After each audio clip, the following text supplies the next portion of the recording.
Hello and welcome to Cric Chat Venkatesh. Fourth T వైజాగ్లో జరగబోతుంది. Already న్యూజిలాండ్ మీద సిరీస్ గెలిచేసాం. So time for any experiments, ప్రయోగాలు చేస్తారా? ఎందుకంటే స్క్వాడ్లో ఉన్న ప్లేయర్స్లో శ్రేయస్ అయ్యర్ తప్ప అందరికీ అవకాశం వచ్చింది. రవి బిష్ణోయ్ కూడా లాస్ట్ మ్యాచ్లో ఛాన్స్ ఇచ్చారు, అతను బాగా పర్ఫామ్ చేశాడు. అయ్యర్ ఒక్కడే మిగిలాడు. మరి అయ్యర్కి అవకాశం ఏమైనా ఇస్తారా అనేది చూడాలి. ఎవరి ప్లేస్లు ఇస్తారు? హార్దిక్ పాండ్యాకి రెస్ట్ ఇవ్వాలి. హార్దిక్ పాండ్యా వరుసగా 3 మ్యాచ్లు ఆడాడు. హార్దిక్ పాండ్యా లాంటి ప్లేయర్ని, బుమ్రా, హార్దిక్ పాండ్యా వీళ్ళ ఫిట్నెస్ విషయంలో కొద్దిగా జాగ్రత్తగా ఉండాలి, వర్క్లోడ్ మేనేజ్ చేయాలి. కాబట్టి హార్దిక్ పాండ్యా ప్లేస్లో అతను వచ్చే అవకాశం కూడా ఉంటుంది. చూడాలి మరి ఏం చేస్తారు. అయితే నాకేమనిపిస్తుంది అంటే అయ్యర్కి అసలు అవకాశం ఇవ్వకపోవచ్చు. ఎందుకంటే తిలక్ వర్మ రిటర్న్ ఆల్మోస్ట్ సర్టన్గా కనిపిస్తుంది. Shreyas Iyer is not in the world cup squad. So world cup స్క్వాడ్లో ఉన్న ప్లేయర్స్తోనే ఆడిద్దాం. మళ్ళీ శ్రేయస్ అయ్యర్ని ఆల్రెడీ బిష్నోయ్ని దించారు, కానీ బిష్నోయ్ టీంలోకి వచ్చే ఛాన్స్ ఉంది. నాకు వీడియో కూడా చేశాను. ఎందుకంటే వాషింగ్టన్ మీద ఇంకా క్వశ్చన్ మార్క్ ఉంది, వాషింగ్టన్ ఫిట్ అవుతాడా లేదనే విషయంలో. ఆ నేపథ్యంలో అతను కనుక ఫిట్ కాకపోతే బిష్నోయ్ మన ఇండియన్ టీం వరల్డ్ కప్ స్క్వాడ్లోకి రావచ్చు. బట్ తిలక్ వర్మ బాగా రికవర్ అవుతున్నాడు. సెంటర్ ఆఫ్ ఎక్సలెన్స్లో స్టార్టెడ్ ట్రైనింగ్ కూడా స్టార్ట్ చేసాడు. మ్యాచ్ ఫిట్నెస్ ఇంకా రావడానికి కష్టంగా ఉంది. అతను టీంతో జాయిన్ అవుతాడు. వార్మప్ మ్యాచ్ ఉంది ఇండియాకి ఫస్ట్ వీక్లో, 3rd, 4th ఎప్పుడో ఉంది వార్మప్ మ్యాచ్. సో ఆ మ్యాచ్కి అతను జాయిన్ అవుతాడు. సో అతను జాయిన్ అవ్వడం ఆల్మోస్ట్ సర్టన్. కాబట్టి అయ్యర్కి ఛాన్స్ ఇవ్వరేమో అనుకుంటున్నాను నేను. ఎందుకంటే వరల్డ్ కప్ టీంలో ఉన్న ప్లేయర్స్కి ఎక్కువ గేమ్ టైం ఇవ్వాల్సిన అవసరం ఉంది కదండి. రింకు సింగ్, శివం దుబే లాంటి పెద్దగా బ్యాటింగ్ రాలేదు. రింకు సింగ్ అయితే జస్ట్ ఒక్క మ్యాచ్లో ఆడు బాగా పర్ఫామ్ చేశాడు.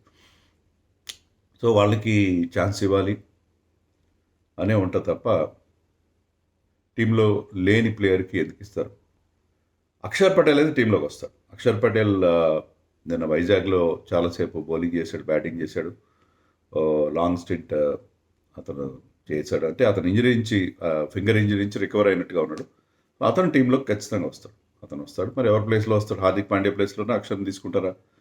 లేకపోతే కుల్దీప్ ఆడాడు కాబట్టి అతను కూర్చోబెట్టి వరుణ్ని తీసుకొచ్చి అక్షర్ని, టీం కాంబినేషన్ రకరకాలుగా మారచ్చు.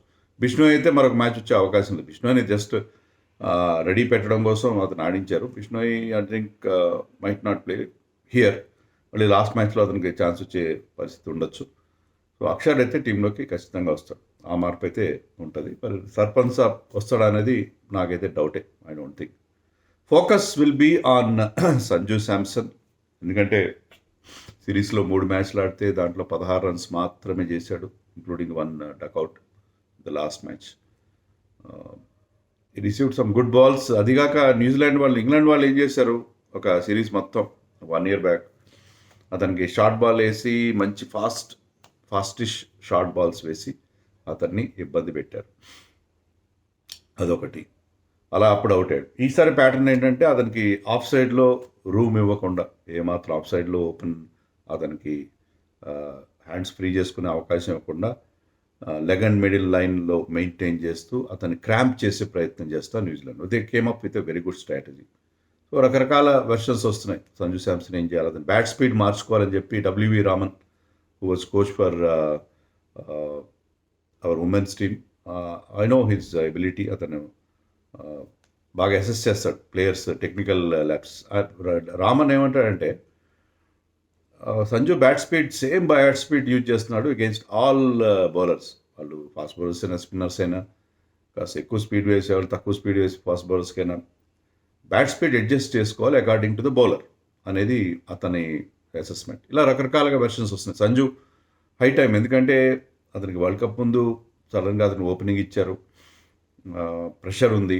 నేను ఆల్రెడీ చెప్పినట్టుగా ఇషాన్ కిషన్ ఎప్పుడైతే టీంలోకి తీసుకొచ్చారో, Ishan Kishan breathing down your neck, already చెప్పిన ఆ సిండ్రోమ్ హ్యావింగ్ 2022 వరల్డ్ కప్లో రిషబ్ పంత్ అండ్ దినేష్ కార్తిక్ ఎవరు ఆడతారు, ఎవరు మీకు ఫస్ట్ ఛాయిస్ కీపరో వాళ్ళకి తెలియదు, టీంకి తెలియదు, ఎవరు బాగా ఆడితే వాళ్ళని. అలా కాకుండా ఒకరితోనే ఫిక్స్ అయ్యి జితేష్ శర్మ టీంలోకి వచ్చి ఉంటే ఇలా ఉండేది కాదు. అంటే జితేష్ శర్మ రావాలని కాదు నేను, అంటే ఎప్పుడైతే మీకు you're having another wicket keeper batsmen who is also a top order player, breathing down your neck, you will be under tremendous pressure and you're playing as an opener after quite some time. So సంజుకి ఒక continuous run ఇవ్వలేదు, ఇచ్చారు కంటిన్యూస్గా. అతను గౌతమ్ గంభీర్ వచ్చినప్పటి నుంచి ఆడుతూనే ఉన్నాడు, కానీ మధ్యలో అతన్ని మిడిల్ ఆర్డర్లో పంపించారు, మళ్ళీ ఓపెనర్గా తీసుకొచ్చారు. సో అతనికి కెరీర్ అంతా ఇలాగే ఉంటుంది. అతను కూడా చాలా ఎనిగ్మాటిక్గా, అంటే ఒకసారి బాగా పర్ఫామ్ చేస్తాడు, ఒకసారి చేయడు. అతనికి టీంలో అతని ప్లేస్ కూడా ఎప్పుడు కంటిన్యూస్గా సిమిలర్ ప్లేస్లో రాకపోవడం అది కూడా చూశాను. వాట్ ఎవర్, ఎక్స్క్యూజ్ ఏం కాదు, కానీ ఇప్పుడు అతను చాలా ప్రెషర్లో ఉన్నాడు. మన బౌలింగ్ కోచ్ మోనీ Morkel address the press yesterday. అతను ఏం చెప్పాడంటే Sanju is just one good knock away. ఎలాగైతే సూర్యకుమార్ ఫామ్లో లేకపోకుండా ఒక్కసారి ఒక 50 రాగానే అతని బ్యాటింగ్ టోటల్గా ట్రాన్స్ఫార్మ్ అయిపోయి మళ్ళీ మనకి పాత స్కై దొరికాడు, అలాగే సంజు కూడా ఒక్క నాక్ చాలు, form is temporary. Is batting well in the నెట్స్లో బాగా బ్యాటింగ్ చేస్తున్నాడు, బాగా స్ట్రైకింగ్ ద బాల్ వెల్. నెట్స్లో అదే చూస్తారు కదా, అన్ని మిడిల్ చేస్తున్నాడా లేదా, స్వీట్ టైమింగ్ ఉందా లేదా, ఇవన్నీ చూస్తారు. సో నెట్స్లో అతను బాగానే ఆడుతున్నప్పుడు వరి అవ్వాల్సిన అవసరం లేదంటే చెప్పాడు. కానీ ఇప్పుడున్న పరిస్థితిలో సంజు ఈ 2 మ్యాచ్లో కనీసం ఒక్క మ్యాచ్లో అయినా ఒక చెప్పుకోదగ్గ, నాకంటే ఏదో 30-40 చేస్తాడు కాదు, ఒక మంచి నాక్ అంటే 50 అనే కాదు, ఒక టెల్లింగ్ పర్ఫార్మెన్స్ ఇస్తే తప్ప Ishan Kishan will become the first choice keeper. తప్పదు, ఎందుకంటే ఫామ్లోని ప్లేయర్ని పక్కన పెట్టి ఫామ్లో లేని ప్లేయర్తో ఎంతకాలం వెళ్తారు. So high time for Sanju to find form.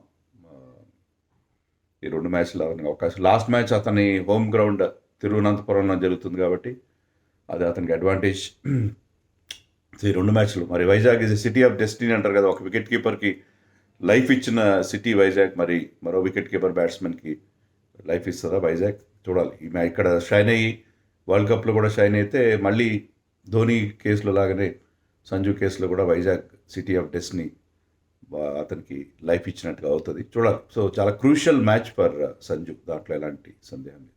New Zealand టీంలో కూడా కొన్ని మార్పులు ఉండే పరిస్థితి ఉంది, ఎందుకంటే వాళ్ళ ఓపెనర్, అతని పేరేంటి నాకు గుర్తులేదు, ఫస్ట్ మ్యాచ్లో ఆడిన ఓపెనర్ అతన్ని రిలీజ్ చేశారు, అలాగే క్రిస్టియన్ క్లార్క్ కూడా రిలీజ్ చేశారు, రాబిన్సన్, టీమ్ రాబిన్సన్, వాళ్ళిద్దరిని రిలీజ్ చేశారు, ఎందుకంటే వాళ్ళ స్క్వాడ్లో లేరు, వరల్డ్ కప్ స్క్వాడ్లో లేరు.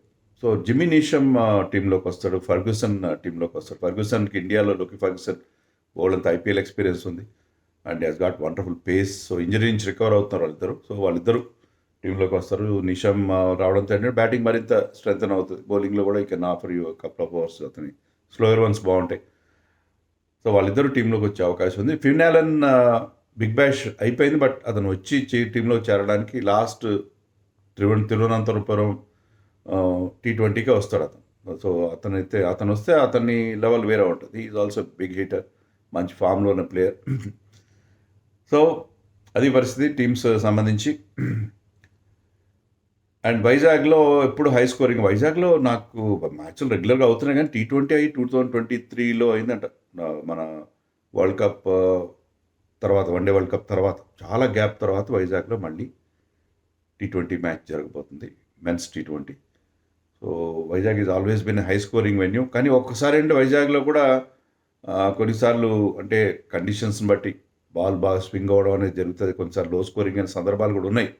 But mostly Vizag is a high scoring ground, smaller ground, సిక్సర్లు మోగుతుంది. Abhishek Sharma is in great form and watch out for Abhishek Sharma, Ishan Kishan, Suryakumar, వీళ్ళందరూ కూడా ఫామ్లో ఉన్నారు. కానీ వీళ్ళతో పాటు మిగతా వాళ్ళు కూడా అంటే బ్యాటింగ్ ఆర్డర్లో కూడా మార్పులు చేసి రింకుకి, శివం దుబే లాంటి వాళ్ళకి, అక్షర్ పటేల్కి మోర్ గేమ్ టైం ఇస్తారని నేను ఎక్స్పెక్ట్ చేస్తున్నాను. So we have to wait and see.